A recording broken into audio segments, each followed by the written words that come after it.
Shalom, everyone, and welcome to this episode of Did You Know? I'm your host, Rabbi Ira Brower from Shalom Boca Messianic Congregation here in Boca Raton, Florida. I'm your co-host, Tristen Tice. All right. So this morning, today, we're going to be discussing something around the Apostle Paul, right? Yes. And so we have a couple questions that are frequently asked questions about the life of Paul. But first, you want to give a little overview of who he even is? Sure. So a lot of people don't realize that the person that we call Apostle Paul was Jewish. And not only was he Jewish, but he was a very devout rabbi, a very esteemed rabbi before he came to know Yeshua, know Jesus. And he definitely was never stopped being Jewish. And ironically was called to be a light to the Gentiles. Yes. Which to me always kind of reflects God's sense of humor in a way. That here's the most devout Jew, perhaps, that we read about in the New Testament.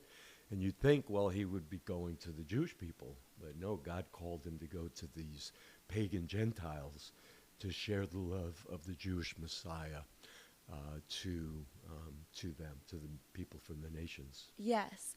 I love to. I was reading actually yesterday in Acts 26. If you're familiar with that passage, or people watching familiar with that, when he's before King Agrippa and he's giving his testimony, he was Jewish, very devout in his Judaism, Right. and had a radical encounter with Yeshua, and that's what led him to then be like, we can't reject him as the one God sent as a Messiah.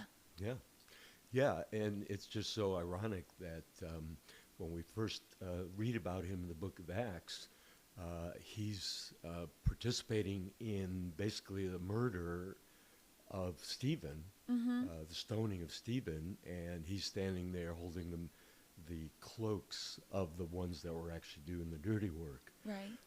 Which gives an implication, not only was he in agreement with it, but he was like the organizer of it.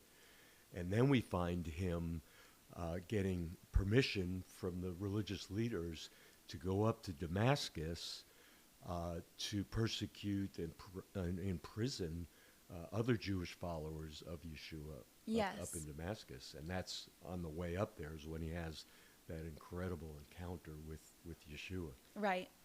And so the first question is, how do you view Paul's role as both a Pharisee and an apostle to the Gentiles in bridging Jewish and Gentile believers?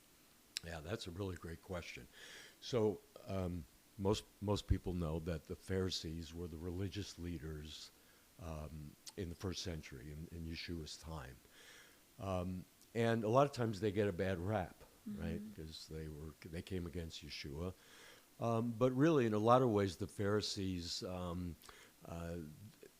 they were in a lot of ways misapplying the Torah and God's word to keep the people oppressed. But in a lot of ways, they were devout people that were trying to do the right thing.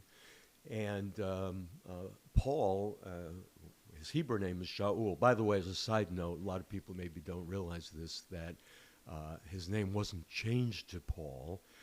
In Acts 13, verse 9, it says, Saul, who was also called Paul. In other words, he had both names, which is very common. For those of you that are Jewish, you probably have two names also. I have two names.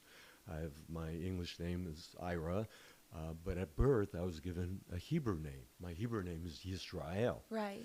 And most Jewish people Me too. And you have a Hebrew name? What's your Hebrew name? Frida. Frida? Yeah. Okay. And so it's true for most Jewish people, except for those born in Israel, they would just have one Hebrew name. That would be their name, right? Yeah. It makes sense, right? Because Hebrew is the language. So Paul, having been born outside of Israel, his Hebrew name was Shaul, which is transliterated as Saul in the Bible. But his Greek name was Paul. Okay. So in the Greek world, he was known as Paul, but in Jewish circles, he would have been known as Shaul or Saul. Got you. Okay? And so do you think that So- Paul helped to connect the Jews and the Gentiles? So just to follow up to the question, and that is, so as a Pharisee, that was his thing, and he was very highly esteemed, and was persecuting the believers, had this encounter on the road to Damascus, on the way to persecute the believers, where Yeshua appears to him and calls him to be a light to the Gentiles. Right. So from that moment on, he's going to the Gentiles. But it's interesting, if you read the book of Acts, every place he went, every city in his journeys, he always went into the synagogue first to preach to his people, his own people, the Jewish people. Yeah. And he preached from the prophets, from the Hebrew scriptures to them to show how Yeshua fulfilled all of the prophecies of who the Messiah would be. Okay. Right? So in that sense, he did bridge a gap, but it was deeper than that in the sense that he understood God's priority, and evidence of that is Romans 1:16, right? I'm not Yes. ashamed of the gospel, for it is the power of God unto salvation to all who believe, to the Jew first, Yes. And then to the Gentile. Right? So he knew God's priority. Why? Because of the covenant that God made back with Abraham and through the old Hebrew Right. scriptures, to the Jew first, that Israel was to be a light to the nations, that Israel was to bring forth that knowledge of the one true God to all the nations. And so in Yeshua, that promise is fulfilled in the way that was meant to go out to the Gentiles as well. But Israel had to receive him first. And of course, many did, but the religious leaders are the ones that rejected this messiahship, his claim to be the Messiah. Right. Right. So back to Apostle Paul, right? Yes. Yeah. So he went out and preached the gospel to the Gentiles, but he went to Israel first, to the Jewish people first. Okay, so that did kind of bridge the gap between Jews and Gentiles in Paul because he's Jewish and also spoke to the Gentiles. He didn't not go to the Gentiles at all and only the Jewish people. He went to both. Right, because God called him to go to the Gentiles. Yes, but just the Jewish people first. Right, always, yeah. Okay. Second question. What is your perspective on Paul's writings about the Torah, particularly in passages like Romans 3:31, if we want to read that passage, Yeah, and Galatians 3:24? yeah. So it's really important for people, students of the Bible, which all of us should be, right, as followers of Yeshua, to always know context, right? Yes. And when Paul wrote his letters, they were all written to primarily non-Jewish people. Okay. Okay? And so when he wrote to the non-Jewish people, in some cases they were confused about the role of the Torah. When we talk about the Torah, we're talking about the 5 books of Moses, right? That was given to Israel. And in some cases, there were Gentiles who took the law and made it a legalistic application. Okay. So Paul didn't abolish the law. In fact, in Romans, he talks about how the law is holy and just and good, talking about the Torah. But it's the misapplication of the Torah that he came against, oftentimes. In Galatians, in other parts of his letters. And that's really what it was. Because the whole Torah points to Yeshua. And so without the understanding of Yeshua being the epitome of Torah, the fulfillment of the Torah, then we miss the point of it altogether. Right. And I think that's what Paul's teaching was about in those passages. Yes. Could we really quickly read Romans 3, verse 31? Sure. Got it right here. It says, do we then nullify the Torah or the law through faithfulness? May it never be. On the contrary, we uphold the Torah. Right. Yeah. So again, oftentimes where people get confused is the misapplying what the Torah was meant to be.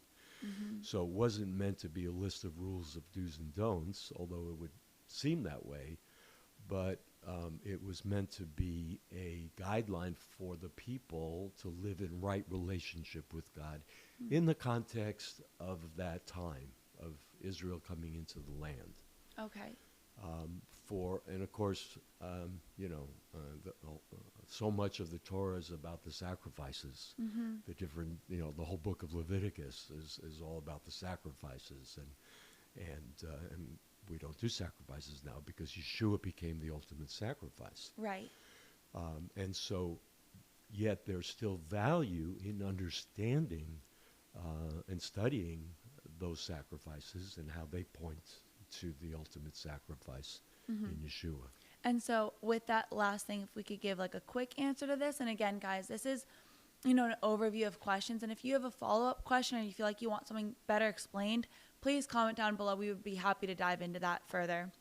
But it says, Galatians 3:24, so the law was our guardian until Christ came, that we might be justified by faith. Now that this faith has come, we are no longer under a guardian. Real brief, what is he saying there? He's saying a similar type of thing. In other words, the Torah itself is incomplete. So it's just I don't want to say temporary because it's not done away with, but in a sense it was for a time until the greater revelation came in Messiah, the greater fulfillment. In other words, even the writer of Hebrews spends several chapters 9 and 10, talking about how the sacrificial system was a temporary system until the fullness of Messiah came. And after all, the temple's destroyed. When the temple was destroyed, there was a problem there for the rabbis, for those that didn't see Yeshua as that fulfillment.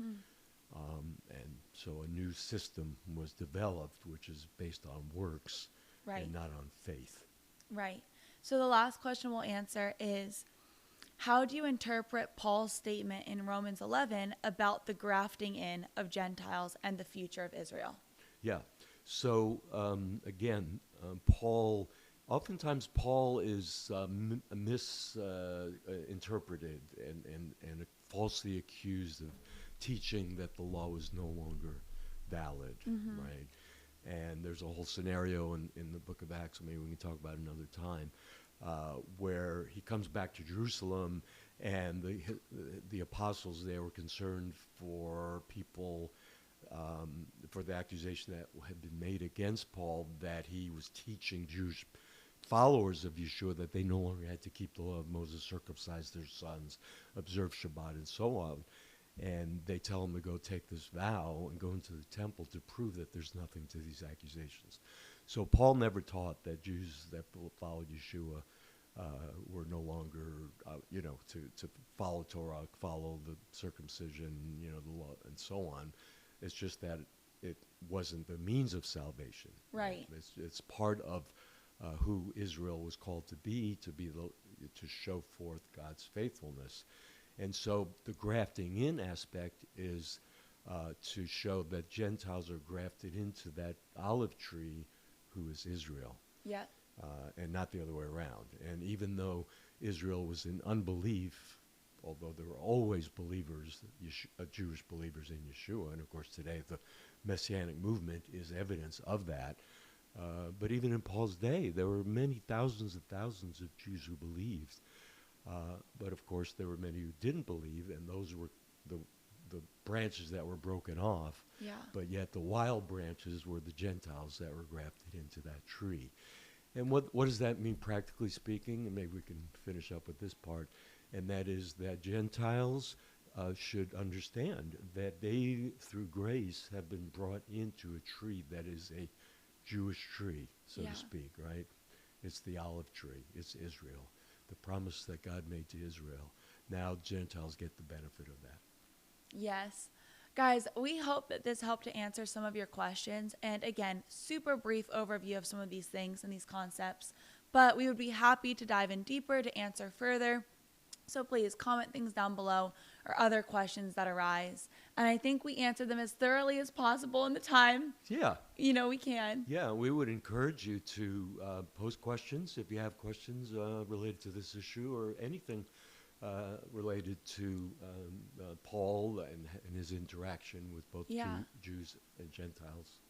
Or honestly, I'm thinking about it too. If you're Jewish watching this right now and you have points of contention with Paul or things that make you feel upset or like, well, Paul was, crazy and I've heard theories like Paul was on drugs, like some crazy things. So if you have contentions or things you want to talk through or comment, we welcome that as well. And we could address those too. Yeah. But yeah, like, comment, subscribe, share, and we will see you next week. Bye.